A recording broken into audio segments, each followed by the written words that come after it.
Widespread protests continue in Bangladesh as the death toll from last week's collapse of an illegally constructed garment factory has topped 370. The collapse of the Rana Plaza complex, where workers made clothes for Western retailers, is considered the deadliest accident in the history of the garment industry. At least 7 have been detained in connection with the incident, including 3 of the building's owners who have been arrested and are expected to face criminal charges. Meanwhile, ongoing rescue efforts were suspended after 9 were freed Sunday morning because a fire broke out in the rubble of the factory, reportedly killing the last survivor of the building collapse. According to the latest numbers, at least 377 mostly young women have been confirmed dead, more than 2,400 have been rescued, while hundreds remain unaccounted for and are feared lost. Police use rubber bullets and tear gas against the thousands of protesters who have taken to the streets as unrest has spread to several cities. Protesters reportedly set fire to garment factories and cars. More shocking details surrounding the collapse have come to light, further enraging garment workers and their supporters. According to reports, it was known that the illegally built structure was unsafe. Shop workers on the first floor of the building had been evacuated. Garment workers were pressured to stay on the job. The incident has elicited a wide range of responses in the United States. Forbes contributor Tom Worstall writes, "Sadly, Bangladesh simply cannot afford rich world safety and working standards." He says the tragedy, quote, forces us to face an unpleasant truth.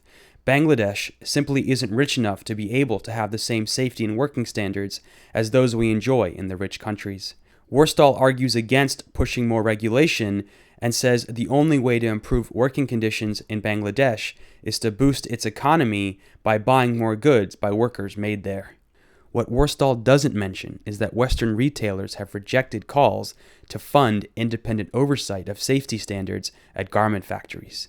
They continue to do so even after last November's Tazreen factory disaster that killed over 100 workers, according to the Associated Press. Companies say the measures would be too costly and instead are pushing for increased safety trainings and inspections of factory conditions by private companies. According to the Associated Press, both the Tazreen factory and factories within the Rana Plaza complex passed private inspections before disaster struck. Just a few days before the Rana Plaza collapse, the Real News spoke to Bangladeshi factory workers and their advocates as they toured the United States to pressure Western companies like Walmart to fully fund independent oversight to create safer conditions for workers. Activists held a mock funeral for the victim of the Tazreen factory fire at the apartment of Walmart Board of Directors member Michelle Burns. This is Maritza Silver-Farrell, senior organizer of the Alliance for a Greater New York, speaking to the Real News a few days before the Rana Plaza collapse. We are having a funeral, a symbolic funeral in name of 112 workers who recently died in a factory in Bangladesh, mainly because of the irresponsibility of Walmart and other companies that supplies from Bangladesh to be able to sell some of those cheap goods in the U.S.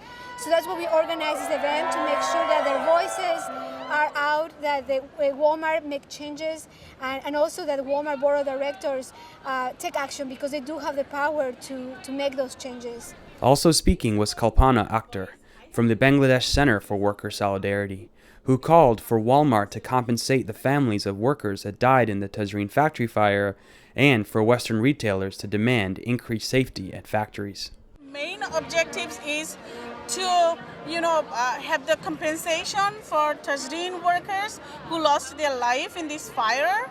So we want these workers has to be compensated by Walmart because they were producing clothes for Walmart. And on the other hand, we are calling these retailers to sign the fire safety MOU, which is very important.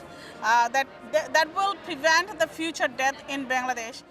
When citing the importance of Western companies and activists pushing for safer working conditions in Bangladesh, advocates highlight the threats, intimidation, corrupt judicial system, and physical harm workers and organizers face in Bangladesh. Kalpana Akhtar shared her own story. Whoever tried to support workers' voices, we had to face the criminal charges. The government and the factory owners threw me to prison for a month, and they filed several criminal cases against me, which I'm still facing. And they didn't stop with that. They revoked our organization registration, which not been registered yet. And moreover, they killed my colleague Aminul Islam, and perpetrators are not brought in the book yet. So this is not easy, but we are keep doing this because we believe the consumers, the union folks in this part of the world, they are supporting us and they will be supporting us. Reporting for The Real News, this is Jessel Noor.